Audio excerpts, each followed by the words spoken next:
welcome on board Laxmikant Shukla, our guest today, technical analyst, institutional research at Yes Securities India. Laxmikant, thanks so much for joining us on the show. And my question to you is the movement that we've seen on the India VIX today, because good day of trade coming in, we did see some volatility coming in because if I'm not wrong, you had Nifty that had at one point of the trading day slipped even below 23,700. We were in the 23,600 territories. We've come back up from that point. Given the kind of volatility that we've seen today, one would naturally expect the VIX to shoot up, but it's been the exact opposite case where the VIX has gone down roughly 10%. Could you help us understand why that has happened today? Good afternoon to you all, and thanks for inviting me on your show. Now, talking about India VX, yes, we have seen a spike above its 200 DMA, which was placed around the levels of 14.6, and it has went around the levels of 16.80. But then, after we have seen resistance there, and India VX started coming down lower, so which is showing some sort of stability for the near term. But again, for the last few days, even India VIX was trading below the mark of 200 MA. It means below, it was trading around the levels of 15. Even after that, we have seen selling pressure in the market.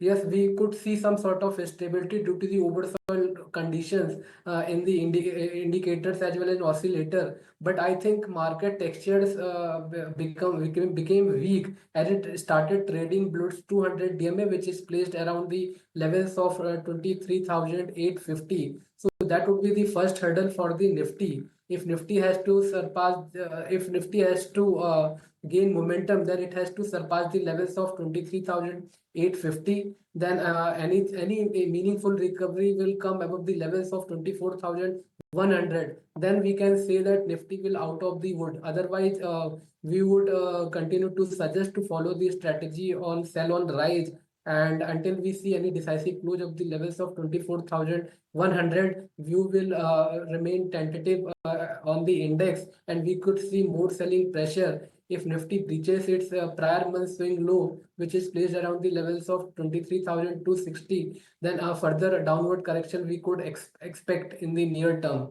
Now, talking about Bank Nifty has formed inside bar pattern, and on Friday it has also defended its 200 DMA, which is placed around the levels of 50,500 mark. So we could expect some sort of rebound toward the levels of 52,000. And if it surpasses this level of 52,000, then we could see some more strength in the Bank Nifty in the near term.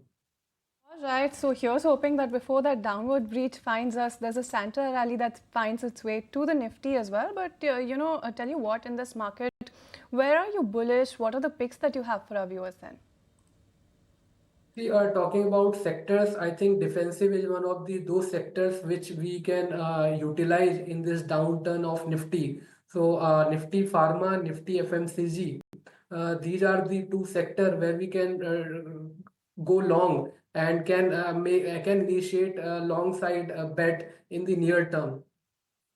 Talking about Nifty Pharma Index, so a few days back, this stock has given a cup handle breakout on the upside with the formation of inside bar pattern, and it has been defending its prior swing low and its key moving averages. So we could expect that pullback move will continue in Nifty Pharma. Now talking about Nifty FMCG space, so we have seen bullish divergence in RSI.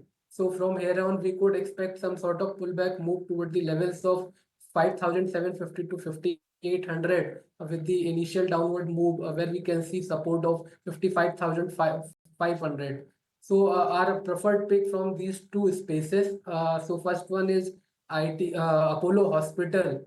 So the stock has given symmetrical triangle breakout on the daily chart, and still prices are consolidating near its apex of this symmetrical triangle. So we could expect till it hold above the levels of 7,100 to 7,070 zone. We could see a pullback move in symmetrical triangle, and once it surpasses the levels of 7,390, then it could drive higher toward the levels of 7,700. So that is what we are expecting as a target in Apollo Hospital. Second stock is which I would like to recommend, that is ITC. So today we have witnessed consolidation breakout, and this stock has given also falling trend line breakout on the daily chart, defending its 250 DMA with bullish crossover in RSI. So one can buy at current levels in ITC and could expect upside momentum toward the levels of 500 with the support of 459 on the downside. And on that note, we'll let you go. Thanks so much for sharing your market outlook as well as you. If you like this video, then like, share and subscribe to ET Now.